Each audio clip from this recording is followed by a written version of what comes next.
Hey Clashes, the current rank 1 player in the US rankings, is playing a super interesting strategy where he's combining a recall Royal Champion hero dive with a huge push with Root Riders and Valkyries with 3 overgrowth spells.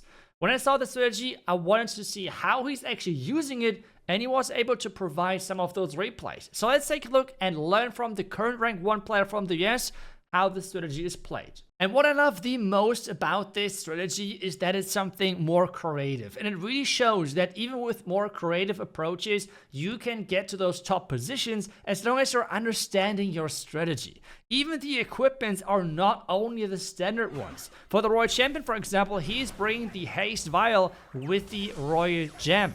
The reason for that is that those are providing passive bonus stats, and those bonus damage sets are really important moving through this first corner of the base, because he is just taking down one corner of the base with the Royal Champion to set up the pathing, set up the funneling pretty much of his then second stage.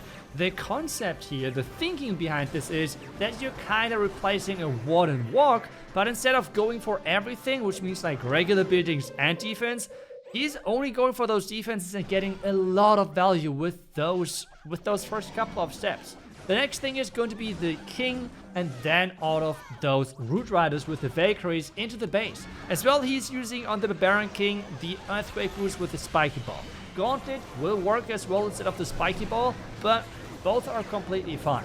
For this one, he's then diving into the base with his Root Riders and with the Valkyries to deal the damage. Because remember, the Root Riders were nerfed quite a bit with their DPS, which means they're relying now on other troops to deal the damage. The next step in this strategy is to overgrowth those defenses which are dealing out of the damage. Because remember, you have the Ward in the Eternal Tome, but the most crucial thing is the Rage Gem in combination with those healers. They're keeping your troops alive, and to make sure that there is not too much damage on those troops, that's where the overgrowth is coming in, because that overgrowth makes sure that the healing of those healers with the Rage Gem together is enough to power them through, keep them alive, and there's never enough burst damage to actually take those troops down. Take a look at this. There is just so much still left within this attack, and that really just shows how much potential this strategy has, which is really, really amazing. I mean, you guys know me. I love when someone comes up with his own unique approach to like strategies and to like attacks in general, and this is really showing in this one. Really, really cool and unique way of taking down those bases, because watching some attacks like this or strategies like this in High Legend is not something common. And he's doing this as I'm recording it in the season of the event troops, okay? So this makes this even more impressive. Getting the easy 3-star with a ton of troops left alive, but he has shared more attacks versus different type of bases. So I thought, let's just keep moving forward and see how he's taking other bases with maybe other setups. And for example, if you see a town hall which is somewhat exposed, you can as well try to go for that with your Royal Champion. Again, the concept here, the opening is the same, and that will be the same for every single attack. You're looking forward to a corner to take that out, and then you have the King walking towards one of those flanks of the opening and send all of those Root Riders in, while the Siege Barracks with the Queen are funneling the outside. He's doing the exact same thing right here. And with the Fox activating the Town Hall, he can now invest another rage with the active ability of that Royal Champ to get incredible value. Take a look at this. Just with the Royal Champion in the beginning, that is just great value. Really, really nicely done. The next step for him is now to set up the pathing yet again, which means he's trying to get his troops in there. Because there is no poison in this army composition, he's investing the freeze to take down the Headhunter. I don't really think it's needed, but you just want to make sure there's more hit points on the King. The Yak has now actually opened up the compartment, and this way he can walk in this compartment towards this air defense, and then adds the Root Riders to actually get in here and completely walk the entire ring. Again, with this strategy, you want to overgrowth those defenses which have the potential to burst down your troops. Because remember, typically the Root Riders and the Valkyries are stacking on top of each other, which means the healers are doing an amazing job of keeping everything alive. And take a look at this. The heavy damage area in the core is just getting non-stop overgrowth.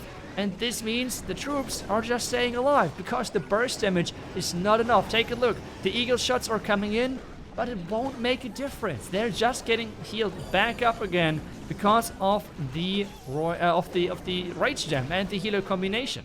As well, equipment-wise, the Baron King, we already showed Spiky Ball and Earthquake Boots, pretty much classic at this point for ground attacks like Earthquake Boots with any of the 2 epics. For the Queen, that's as well right now the most common combination when we're talking about ground strategies in general, where it's not a Queen charge. And then we have for the Warden, the Eternal Tome and the Rage Gem, and for the Royal Champ, this really unique style where you're adding 2 equipments together, which both have this passive damage increase, which means you're needing less attacks for some of those defenses, and this is then crucial in those Royal Champion charges. For this one, King ability to finish things off, the Queen ability was as well saved till the end because, again, there's just so many troops alive to make this base completely disappear. So great attacks from him so far, but hey, we all know there's more styles of bases, so let's just keep moving forward.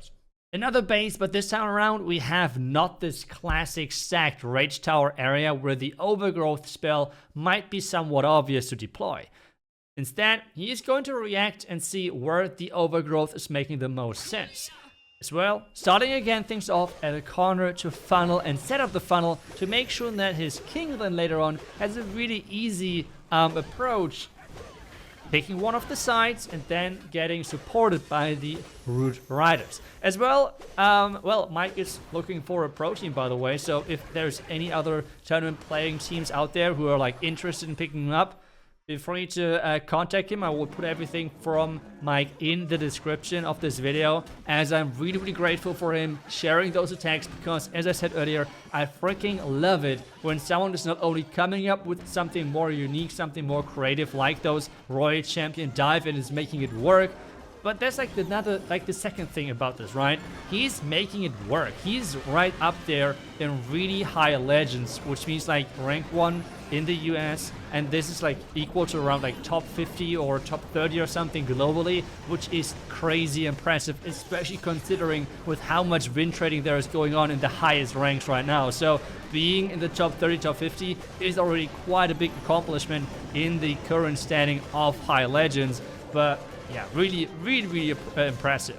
On this one, as we're talking about the Overgrowth, he is again going for the high damage area, but this time around as well trying to combine that with the second layer of damage, which would be on the Archer Queen. It would be really annoying for his flanking troops. On top of that, making sure the Town Hall is as well under control, and then having the troops pushing through the top side.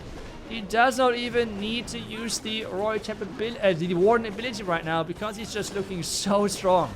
As well, with this equipment combination, you're getting a ton of hit points back because remember, the Royal Gem equipment for the Royal Champion is giving you a ton of health recovery when using the active ability. So that's why the Royal Champion is still looking quite healthy. The King ability can be used again right there. And as we said earlier, the Warden ability is not even used in this one. This is how overpowering this attack can look like. So whenever someone is saying like Root Riders are dead or anything like that, no, they're still so incredibly strong. You just need to know how you can set them up. And this attack really truly shows the full potential of not only the strategy, but as well of the troops. Another base with a core town hall, but again, with more separated, with more spread out defenses to make sure that it's really important where and when to use this Overgrowth spell. He's going again for a corner. He's going for the corner where there is no hero, because heroes can be sometimes kind of tricky. You have just seen the last attack that he was really trying to juggle the Barbarian King where he would go with his Valkyrie on the outside to lure him away, so it's quite challenging. So instead of going for one of those corners where there is a defending hero, instead he's going for the top side, taking down the Monolith and one of those Expos, which is already great value. Then recalling the Royal Gem as soon as she is within the last invisibility spell and invisibility activation of that Fox cycle, recalling her so he can replace or like relocate again for like the second stage of the attack. Using the Baron King again at the top side, since this base is pretty much symmetrical, he can like go wherever, left, right, it doesn't matter. And as soon as the king is picking one side, he is then able to set up the rest of the attack. Which again means queen with the siege barracks and the witches on the flank, and then the root riders with the Valkyries in between, because as we have mentioned earlier, the damage of those root riders is not the greatest, but instead they're providing the opening, the wall opening ability, which is massive. And you see the Valkyries are coming back, are being in there now, and they're the main star when it comes down to actually dealing the damage. He's pushing further inside, he can use the warn ability whenever, but right now he feels like, nope, those healers are actually doing everything they need to keep everything alive. This is now where he uses the warn ability, and take a look at this. This base at this point feels already like it's gone.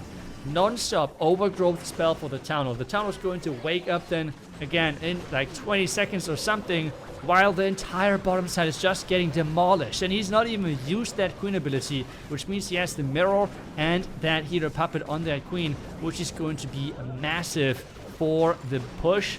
Town hall should wake up now any second. He has the king close by, which means the king can just take that out, so he doesn't need to use the overgrowth. And because the rest of the space is really close by, he doesn't even need to use the overgrowth, so he can swag that with the phrase together, really showcasing the power of the strategy. So yeah, I mean, I'm blown away. I'm really impressed by the combination of creativity and execution level of this strategy and how he came up with it. It's really cool. If you want to give it a try as well, it's down below in the description. A huge thank you goes to Mike for actually sharing all of this, and best of luck for him of like finding a team and keep pushing on Legend, keep smashing those bases. I hope you enjoyed this video. Thank you so much for watching, and I will see you guys back tomorrow for the next one. Until then, see ya and bye bye.